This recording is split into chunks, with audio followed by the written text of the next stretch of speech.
The Phoenix has landed. To all of you who just watched Tiny Toon's Looniversity and want to go through the original series, let me just spare you the disappointment. It isn't that great. Or let me rephrase that. It isn't that great until its third season. The third season's the one I have the easiest time recommending. Quality you're expecting out of the original Tiny Toon adventures, clever writing, solid animation, actually funny comedy, Elmira consistently being anything other than obnoxious. Here you are, puppy whoopee.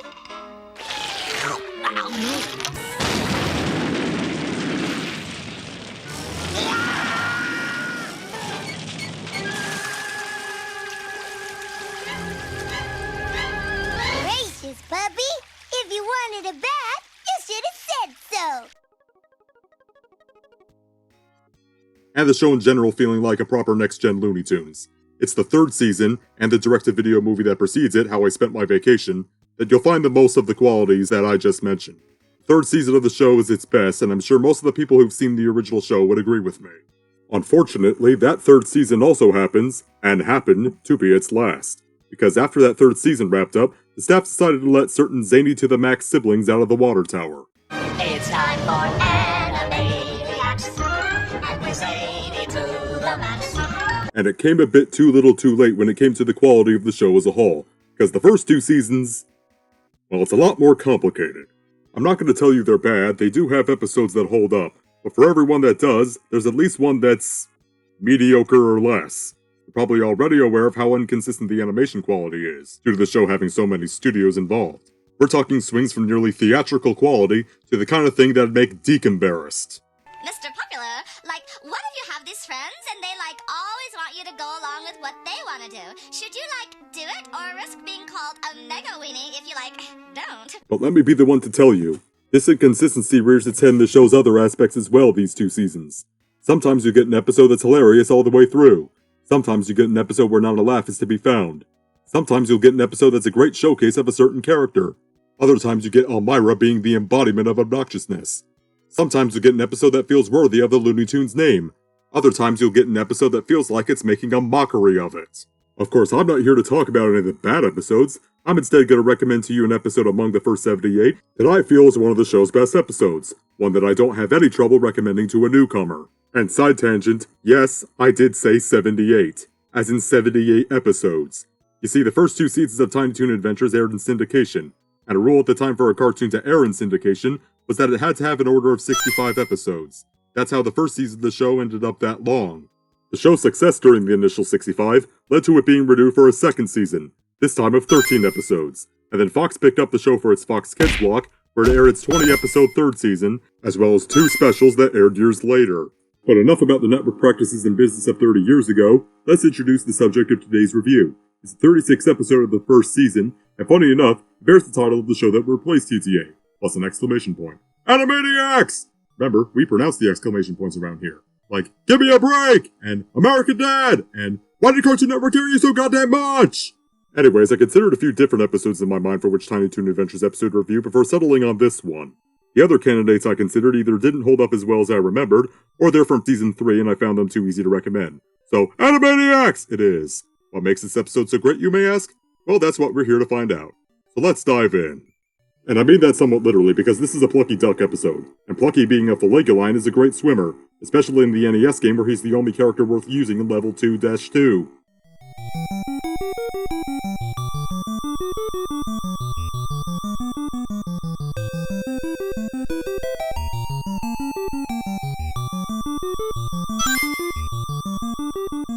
The episode starts with the title card introducing the episode, which presents me with the first opportunity to spout some trivia.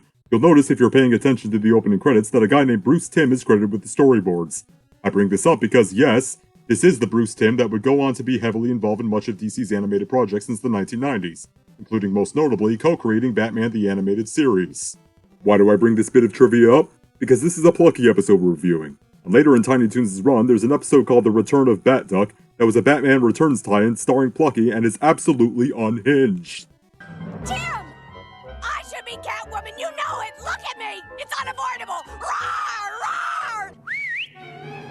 Ooh, look at the pretty kitty! I'm gonna love you to pieces, you cute kitty witty head! But enough about that, that's not what we're here to review. The episode properly begins on what's mentioned to be Finals Day, with Plucky rushing to animation class, which he's never been to and expects to be easy. Just great. Enrolled in a class I've never been to or heard of. But if it's animation, I'll probably just have to watch some dopey cartoons. Animators don't take the job because it'll be easy, they take it because they think it'll be easy. And not a Lord and Miller project. Or David Zaslav's tax write-off. And because I have the opportunity, boo these guys! Boo!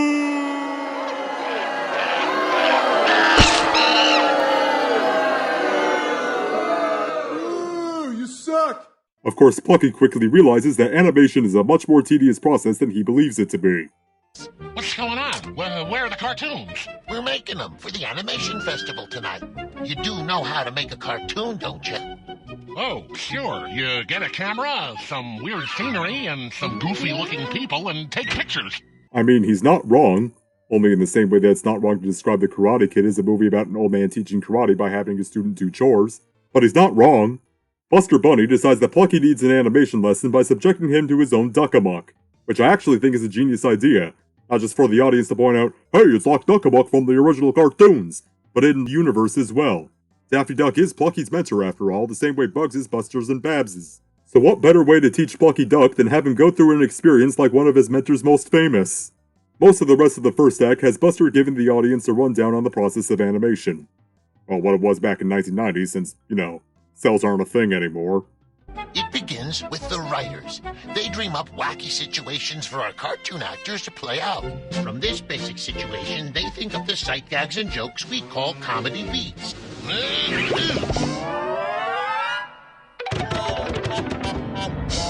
That's enough comedy beats already. Okay, you know what? I'm gonna give credit to this show for actually coming up with a funny pun. Puns may be a lazy form of comedy, but I'll give credit where it's due. This isn't even the only funny pun in this franchise. There's a moment at the beginning of How I Spent My Vacation where Go-Go Dodo turns the clock striking 3 into a baseball pun. Speaking of which, Go-Go gets to unleash another comedy beat on Plucky in the next scene. If this were a comic strip, there'd be a gag right here. Anyone for borscht? For the record, before you make the obvious Simpsons reference, this episode aired 3 years before Cape Fear. Just thought I'd bring up that Tiny Toons did it! Tiny Toons did it!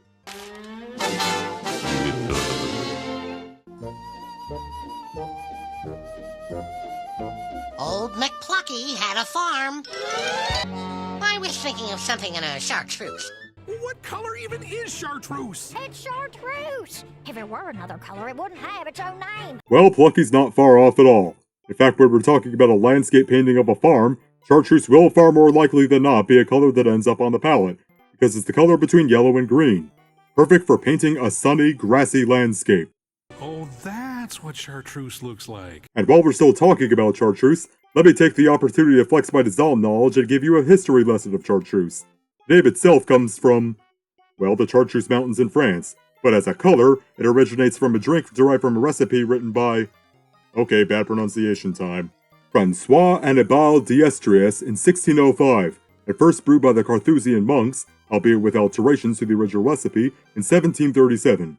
The drink, which at first has a yellow-green color to it, would eventually give its name to the colored chartreuse in 1884, when the term was first used to describe the yellow-green hue in a British fashion newspaper. I couldn't find which fashion newspaper mentioned the term, I'm just saying what I've learned from my research. And my research tells me that's when chartreuse was first used as a color name. And I trust it is true, because the internet never lies. You really think someone would do that? Just go on the internet and tell lies? And of course, Little Beeper decides to use most of the chartreuse paint to attack Calamity.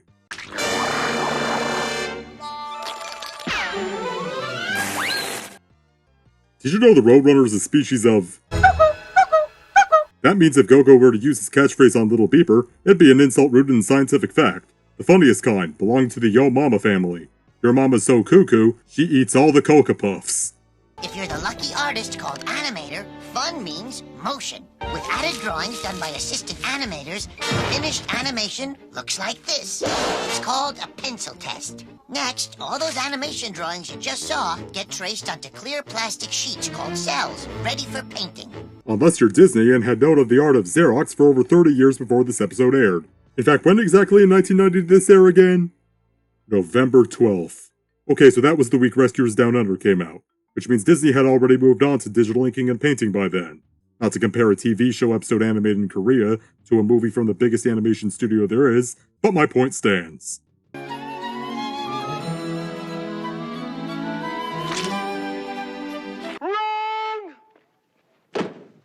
Okay, I was born during the era where cell animation was starting to be phased out, but even I know that cells are supposed to be painted on the opposite side of the ink. After the editors piece the film together, Steven gives us lots of notes. Hey, look, I'm a finished cartoon.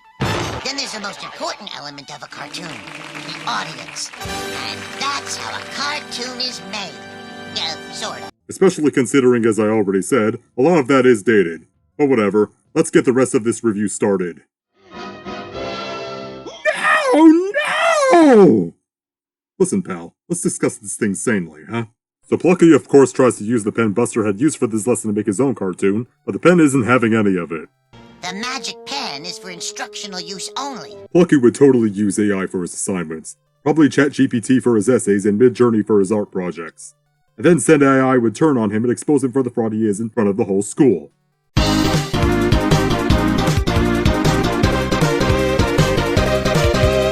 Plucky gets to work making his cartoon, and Buster gives a smile that looks like he wants to eat the viewer.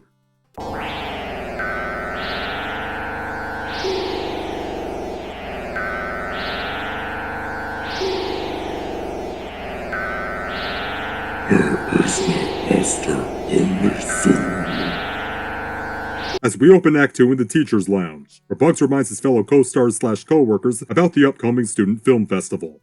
It's finals week again, which means it's time for the Student Animation Festival.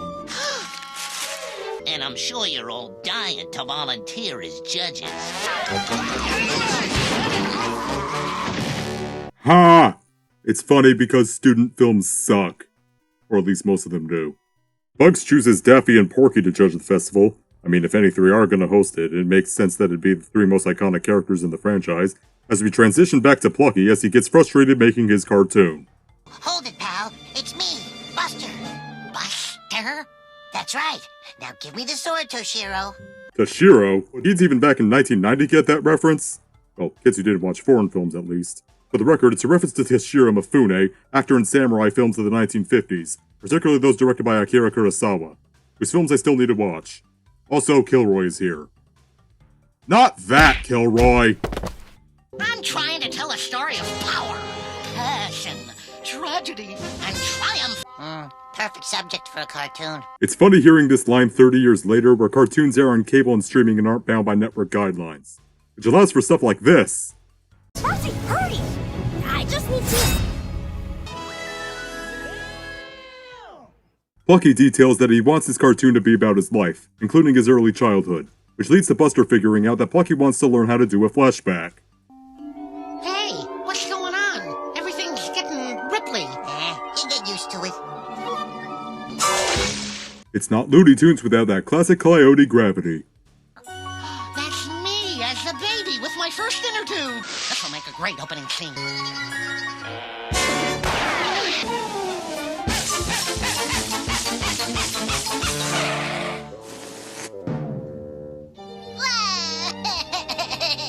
Plucky, for crying out loud, you're Foliguline. Don't need a pool float. And I can tell those are feathers and not down, so I know you're old enough to be able to swim. Also, this episode was before that cursed water go down the hole line was a thing. So if you're expecting it here, you're gonna be disappointed. Unless you're like me and you find that line obnoxious. Plucky tests out his flashback abilities some more, annoying Buster with the places they end up. You shouldn't mess around with time too much. Remember what happened in Back to the Future? Yeah, it's a great movie. Artists plugging their own work during another work they've made? Who would do something so shameless? For the record, there are a lot of times during Tiny Toons where the show feels compelled to remind you that Steven Spielberg is executive producer, including referencing the movies he's directed or produced, and even having him physically appear sometimes. Strange considering, contrary to popular belief, he didn't actually create the show. It was created by a guy named Tom Ruegger, and so were a lot of other cartoons attributed to Spielberg, such as a show about the Warner siblings that shares its name with the subject of this review, and the only spin-off that ever came of it, Pinky and the Brain. Why are you showing me bad fan art from DeviantArt? So Buster decides to go, well, okay, I guess I should take the opportunity to say it, Back to the Future, which is the Time Toon's present day, before before remembering that he never taught Plucky how to flash forward. Well, get me out of here! I'm an angry little amoeba! You know, if this were just a segment and not a full-length episode, that would have been a great joke to end the story on. But we've got a whole act to go. So Buster uses the magic pen to rescue Plucky, cause Gordon knows how many time paradoxes, and transition us to the third act, the film festival. Welcome to the Acme University Animation Festival. Tonight, we have some great films, each one made by one of our talented students. And up in the balcony, the judges are ready to give the films their full attention. Even sleeping through the festival, they'd have a more valid opinion than alt-right nutcases calling movies woke. Or to be more accurate to 1990...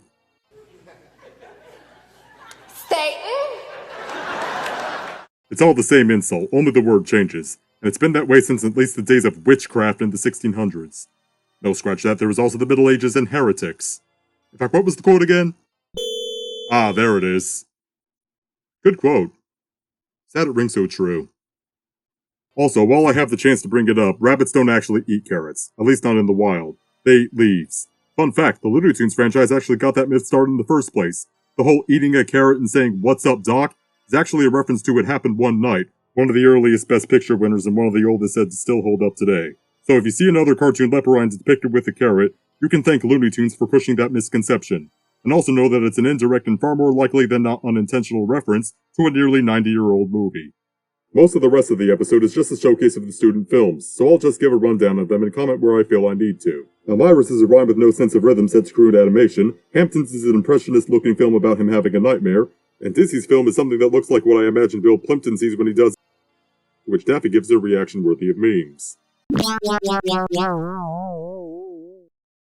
Montana Max's film has outsourced animation, and features him as Santa Claus trying to kill Buster and Babs, to which the other tunes react to it, and Monty, the way brats like Monty ought to be reacted to.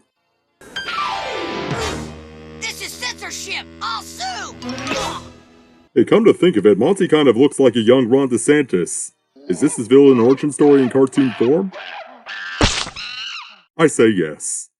Coco Dodo's film is live-action stock footage that I don't trust won't get the copyright bots after me. And Shirley the Loon's film is what I imagine Destino would be like if it were finished under Dolly and Disney. Minus the fact that it's 17 hours and 34 minutes. Yeesh, most animated series' entire seasons are shorter than that. Not this one, of course, since, 65 episodes. But almost any other animated series, even Big City Greens in its 30-episode seasons are around 11 hours long in total. Also, side note, Shirley is one of the most underrated characters on this show. She's a New Age spiritualist with psychic powers that get some of the show's funniest moments. Like this moment right here, that's aged like wine considering how a lot of so-called media critics nowadays go about reviewing. Like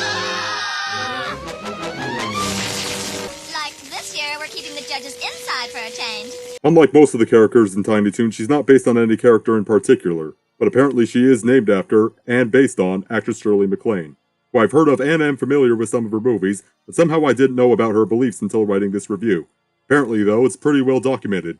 She's even written a book about her beliefs and has been clowned on for them for decades. And Shirley the Loon is an example of the ridicule against MacLaine. Oh, what a loon I am. Whatever. You want to believe in God or Xenu or whatever else? You do you. Just don't force me to believe as you do. Finally, Plucky shows his film, which due to the length of Shirley's, he had to cut down comically short. It's magnificent. It's stupendous. It's short. It wins. Another meme-worthy reaction. And the episode ends with Plucky being rewarded the prize of taking the animation course again for skipping it, and also a last bunch of comedy beats to the head. And that was Animaniacs! A fun episode all the way through, complete with a nice allusion to Duck Amuck. Always fun to see the show reference to the original Looney Tunes. I also find it pretty relatable as the editor for my own videos, with how animation is shown to be a tedious process. I'll be real though, this episode was a hard one to review. Not because of any difficult subject matter, in fact kind of the opposite really. It's because this episode's pure comedy. Nothing wrong with an episode, or a show, being a pure comedy, but when it comes to actually reviewing it, there's only so many ways to say something is or isn't funny. Well, let me just say then, that this episode is funny. And once again, if you're coming from Tiny Toons Looniversity and wondering which episodes of the original series are the good ones, I hope my recommendation of this particular episode will help you out. And for the record, I also recommend Tiny Toon Music Television and Toon TV. Just wanted to say that now, because the use of licensed music in those episodes means reviewing either of them is a no-go. Also, realistically, how could you say no to Julie Bruin? And now it is time for the Phoenix to fly off. Until next time, take care, stay safe, be good to each other, support an Asimovian amendment for AI, and have a good one.